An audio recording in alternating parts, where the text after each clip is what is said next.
तो दोस्तों पूरे यूपी बिहार में एक ही गाना बज रहा है, अखिया ये कजरा ये जान झगड़ा करा ले दिल बा। जी हाँ दोस्तों, मैं बता दूं आप लोगों को ये गाना पूरा वायरल हो चुका है। जी हाँ दोस्तों, मैं बता दूं सुबह इस गाने का वीडियो सॉन्ग रिलीज हुआ था, जो कि 7 घंटे में आप लोगों के सपोर्ट की वजह से 1 मिलियन क्रॉस कर चुका था। जी हाँ दोस्तों, मैं बता दूं अभी फिलहाल में तो वो 1 मिलियन पार हो चुका है, 12-13 लाख क्रॉस हो गया। जी दोस्तों, मैं बता दूं साथ साथ बहुत ही super duper hit video song रहा है। ये 7 घंटा एक रिकॉर्ड खड़ा हो गया ट्रेंडिंग स्टार खेसारी लाल यादव का। साथ साथ मैं बता दूं बहुत बड़ा प्रोजेक्ट आने वाला है सारेगामा भोजपुरी चैनल से।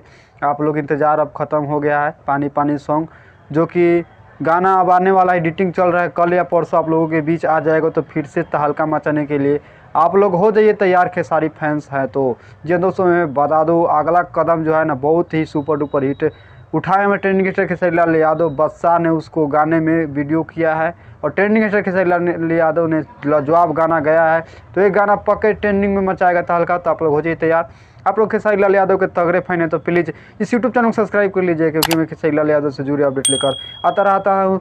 दोस्तों वीडियो अच्छा लगा हो तो वीडियो को लाइक कर दीजिएगा, एक कमेंट प्यारा सा कर दीजिएगा। दोस्तों मिलते हैं नेक्स्ट वीडियो का, तब तक ले बाय बाय।